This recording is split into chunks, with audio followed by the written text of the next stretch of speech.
Hello, everyone. Hope everybody's doing great today. Appreciate those of you watching this video. I hope you enjoy it.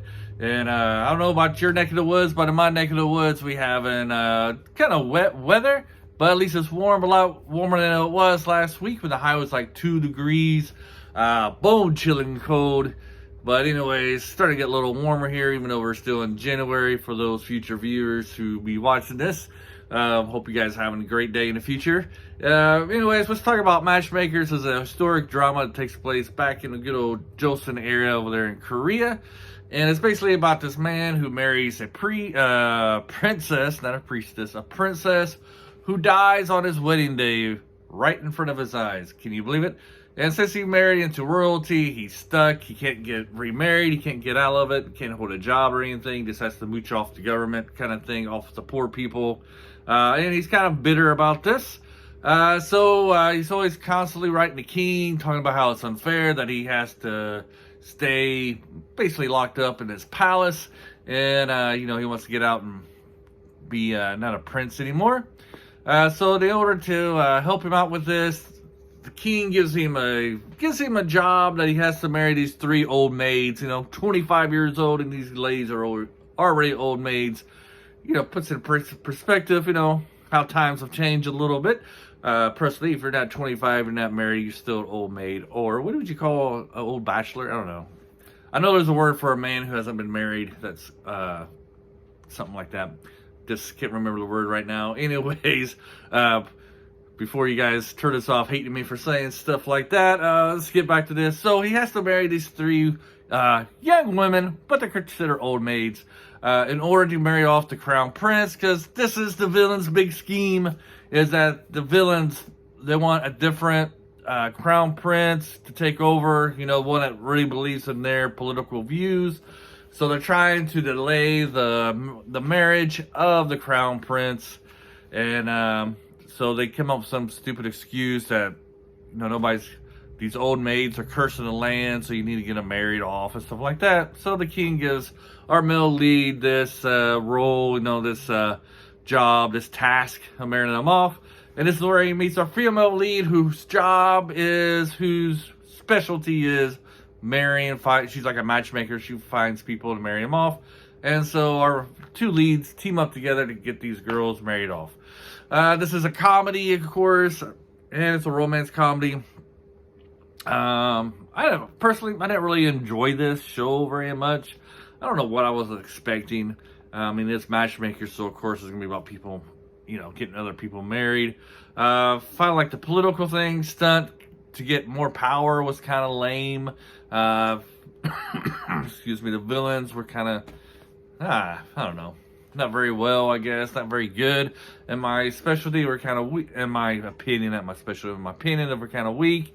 I can't really get into the leads and their role in this. Their chemistry, I'm sure it was good and stuff, but I didn't really care much about the storyline. To be honest, I was more interested in the side character storyline, which is a good thing about a lot of these Korean shows. If you don't care about the male leads, but about the main characters, they usually have really good side characters to get into, and they flesh their stories out pretty well.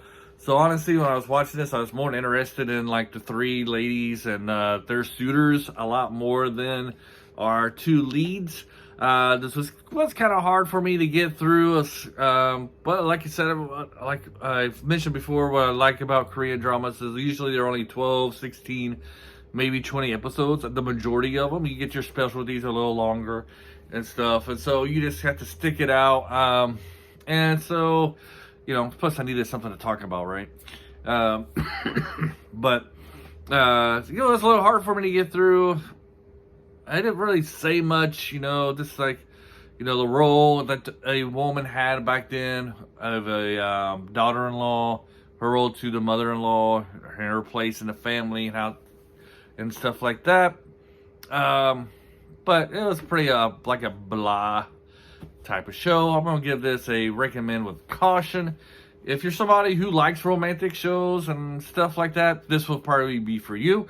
If you're somebody like me, I don't mind the romance. If I'm gonna watch a romance, I like it to be like a romantic comedy, and it has to be very funny. I didn't find this funny at all. You know, my type of romance, if I'm going to the Korean style, would be like a business proposal. That's kind of like my kind of romance comedy stuff. That's actually funny and stuff. This one, not so much. And like the political part, you know, I like my shows that have political part, strategy, maneuvering against your opponent, stuff like that. Like I said, it was the weak part. Not very much action. You know, my favorite. One reason I like about the historic dramas is when you do have action, sword fighting. I like the more of the hand-to-hand combat type of action than the guns and stuff. You know, I was pretty much non-existent. Yeah, like I said, it was really be a chore for me to get through this. So I recommend it with caution. If you like historic dramas and you like they're heavily around romance, this is gonna be for you.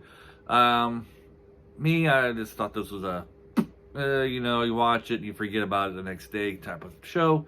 I mean, it was 2 weeks ago, so I do remember some of it, but you know, it's not on top of my mind.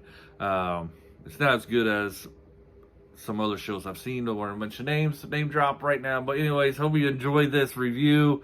Hey, if you've seen the Matchmakers and you like it, leave a comment below. Tell me what you liked about it. You know, I just thought it was, all right, you know. But that's why I'm recommending this caution. It was nothing great. It was not even middle ground for me. But, you know, it is what it is. But if you liked it, hey, let me know why you liked it. Help me change my mind if you will. And maybe we'll have something to agree upon. I'll be nice. You be nice. Everybody be nice. Have a great day. And hopefully you'll see me on my next video. Adios.